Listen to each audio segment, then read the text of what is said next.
میرا سوال ہے، کیا اولیاء اللہ کی کرامت پر ایمان رکھنا یہ ایمان کا جز ہے؟ اور کچھ ثابت شدہ کرامت شیخ عبد القادر جیلانی رحمۃ اللہ علیہ کے کچھ بتائیں گے؟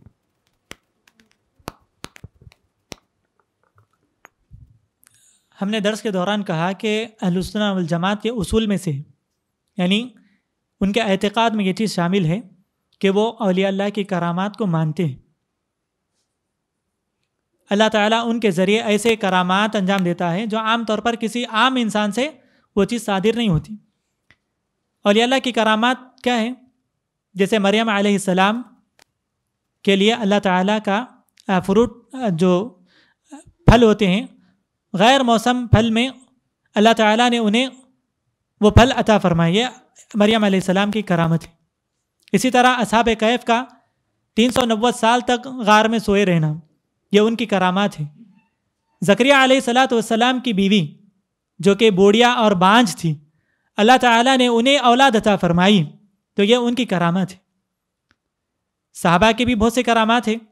خود عمر رضی اللہ تعالیٰ عنہ جب صحابہ ایک جنگ میں تھے تو عمر رضی اللہ تعالیٰ نے ممبر سے انہیں آواز دی جبکہ وہ ہزاروں کلومیٹر دور تھے، کہا کہ یا ساری الجبل، یعنی اے صحابہ تم پہاڑ کی طرف چلے جاؤ، یعنی دشمن تم پر حملہ کرنے والا ہے، تم پہاڑ سے چپک جاؤ، پہاڑ کے سہارے میں چلے جاؤ۔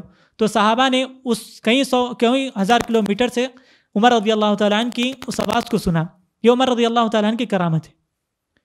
شیخ عبد القادر جیلانی رحمۃ اللہ علیہ کی بہت سی کرامات ہیں، اس میں سے ایک کرامت یہ ہے کہ شیخ عبد القادر جیلانی رحمۃ اللہ علیہ کے اخلاص اور سچے ہونے کی بنیاد پر بہت سے ڈاکوؤں نے جب آپ کی والدہ نے آپ کو بغداد کی طرف بھیجا 40 دینار دے کر، آپ یتیم تھے، آپ کے والد نہیں تھے، لیکن آپ کے والد کی جانب سے صرف 80 دینار ہی تھے جو اپنے اولاد کے لیے چھوڑ گئے تھے۔ شیخ عبد القادر جیلانی رحمۃ اللہ علیہ کے اور ایک بڑے بھائی تھے جن میں سے 40 انہیں دے دی ان کے والدہ نے، اور 40 دینار انہیں ان کے بغل میں چھپا کر سی کر دیا تھا۔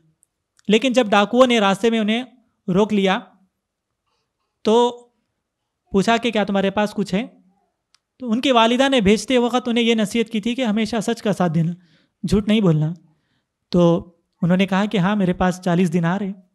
تو ڈاکو مذاق اڑانے لگے، کہنے لگے کہ سب لوگ اپنا مال چھپاتے ہیں اور تم کہہ رہے ہو کہ تمہارے پاس اتنے دینار ہے۔ تو وہ اپنے سردار کے پاس لے کر گیا۔ سردار نے پوچھا کیا واقعی میں تمہارے پاس دینار ہے؟ تو انہوں نے کہا کہاں پر ہے؟ بتلایا، اپنے بغل سے وہ تھیلی نکال کر بتلائی۔ تو انہوں نے پوچھا کہ سب لوگ اپنا مال چھپاتے ہیں، تم نے کیوں اپنا مال ظاہر کر دیا؟ کہا کہ میری والدہ کی تعلیم ہے کہ میں جھوٹ نہ بولوں۔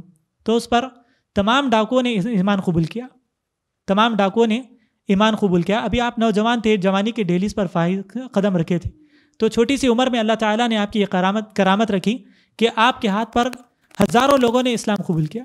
اسی طرح ایک کرامت آپ کی یہ بھی ہے کہ ایک مرتبہ شیخ عبد القادر جیلانی رحمۃ اللہ علیہ کے پاس شیطان آیا اور آ کر کہنے لگا کہ اے عبد القادر، میں اللہ ہوں، میں نے تجھ پر نماز کو معاف کر دیا ہے۔ تو شیخ عبد القادر جیلانی رحمۃ اللہ علیہ نے کہا کہ تو شیطان ہے، تو مردود ہے، میری نظروں سے دور ہو جا۔ تو انہوں نے کہا، شیطان نے کہا کہ عبد القادر جیلانی تو کیسے معلوم ہو گیا کہ میں شیطان ہوں؟ کہا کہ جو اللہ تعالیٰ نے اپنے نبی پر فرض کیا ہے نماز، انہیں معاف نہیں تھی، تو میں تو نبی کے مقام پر نہیں ہوں، میں تو اللہ کا ایک بندہ ہوں، تو میرے اوپر ایک عبد القادر جیلانی کے اوپر کیسے معاف ہو سکتی؟ تو شیطان نے کہا کہ تیرے علم نے تجھے بچا لیا۔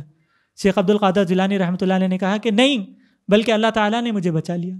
تو یہ شیخ عبد القادر جیلانی رحمۃ اللہ علیہ کی کرامات تھی۔ واللہ اعلم وصلی اللہ علیہ نبی وسلم۔